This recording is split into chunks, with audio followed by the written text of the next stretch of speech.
இன்றைய தியானம். தயவுள்ளவனுக்கு நீர் தயவுள்ளவராகவும், உத்தமனுக்கு நீர் உத்தமராகவும், புனிதனுக்கு நீர் புனிதராகவும், மாறுபாடானவனுக்கு நீர் மாறுபடுகிறவராகவும் தோன்றுவீர். 2 சாமுவேல் 22:26-27.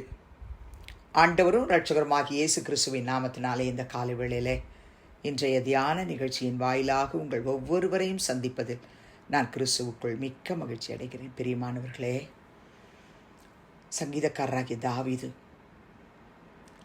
தன்னை சவுலுடைய கைக்கும் சத்துருவின் கைக்கும் நீங்களாக்கி விடுவித்த போது அவன் கர்த்தருக்கு முன்பாக பாடின பாட்டு என்று சொல்லி இந்த 2 சாமுவேல் 22ஆம் அதிகாரம் முழுவதும் 51 வசனங்களை அவர் பாடியிருக்கிறத நம்ம பார்க்குறோம். அதையே நம்ம சங்கீதம் 18லையும் பார்க்கலாம்.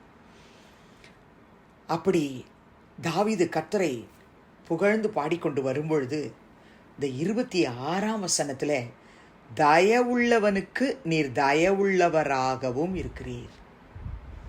தயவுள்ளவனுக்கு ஆங்கிலத்தில் சொல்லும்போது மர்சிஃபுல், இரக்கம். கர்த்தருடைய பிள்ளைகளே, தயவு உள்ளவனுக்கு தான் தயவு உள்ளவராக அவர் இருப்பார். உங்களுக்கும் எனக்கும் அந்த தயவு என்கிற குணம், சுருங்க சொல்லணும்னா இரக்க மனசு இருக்கா? அவங்களுக்கு தான். மத்தேயு எழுதின சுவிசேஷம் 5ஆம் அதிகாரத்தில் மலை பிரசங்கத்தில் ஆண்டவராகிய இயேசு கிறிஸ்து பிரசங்கித்து கொண்டு வரும்பொழுது மத்தேயு 5:7 சொல்லுவார், இரக்கம் உள்ளவர்கள் பாக்கியவான்கள், அவர்கள் இரக்கம் பெறுவார்கள். நமக்குள்ள இரக்க மனதை கர்த்தர் கொடுத்துருக்கிறாரா? சிலருக்கு இரக்கமே கிடையாது. குடும்பத்தில் உள்ளவங்க மேலேயும் இரக்கம் கிடையாது, ஏழைங்க மேலேயும் இரக்கம் கிடையாது, யார் மேலேயும் இரக்கம் இல்லாதபடிக்கு கடுன்னு இருப்பாங்க. இரக்கம் உள்ளவர்கள் தான் இரக்கம் பெறுவார்கள். தயவுள்ளவனுக்கு தான் அவர் தயவுள்ளவராய் இருப்பார். யாக்கோபு தன்னுடைய நிருபத்தில் எழுதும் பொழுது, யாக்கோபு 2ஆம் அதிகாரம் 13ஆம் வசனத்தில் எழுதும் பொழுது, ஏனென்றால் இரக்கம் செய்யாதவனுக்கு இரக்கமில்லாத நியாய தீர்ப்பு கிடைக்கும் என்று எழுதி வைத்திருக்கிறார். நியாய தீர்ப்புக்கு முன்பாக இரக்கம் தான் மேன்மை பாராட்டும். அப்போ நம்ம இரக்கம் செய்கிறவர்களா இந்த கடைசி நாட்களே வாழணும். குடும்பத்தில் கணவன், மனைவி, பெற்றோர், பிள்ளைகள் ஒருவர் மேலே ஒருவர் இரக்க குணமுள்ளவர்களாக இருக்கணும். ஏழை எளிய மக்கள் மேலே இரக்கமுள்ளவர்களாக இருக்கணும்.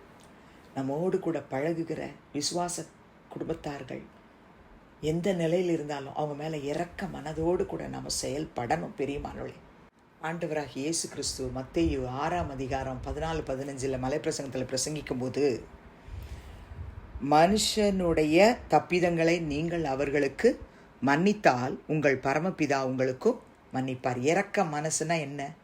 ஒருத்தங்க நமக்கு ஏதோ ஒரு தவறு பண்ணிட்டாங்க, அதை அப்படியே மனசில் வச்சு பழி வாங்காமல் அவங்கள மன்னிச்சிட்டோன்னா நம்ம தப்பிதங்களையும் பரமபிதா நமக்கு மன்னிப்பார். மனுஷருடைய தப்பிதங்களை நீங்கள் அவங்களுக்கு மன்னியாதிருந்தால் உங்கள் பிதா உங்கள் தப்பிதங்களையும் மன்னியாதிருப்பார்.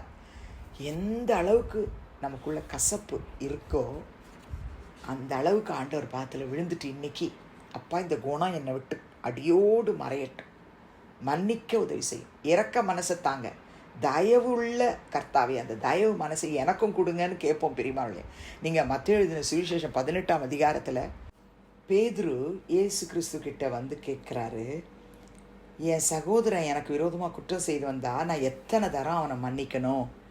7 தரம் மட்டுமோ அப்படின்னு கேட்குற பொழுது இயேசு சொல்கிறாரு, 7 தரம் மாத்திரமல்ல 70 தரம் மட்டும் என்று உனக்கு சொல்கிறேன்னு சொல்லிட்டு ஒரு சம்பவத்தை 23ஆம் வசனத்திலேருந்து, மத்தேயு 18:23ஆம் வசனத்திலேருந்து சொல்லிட்டு வரார்.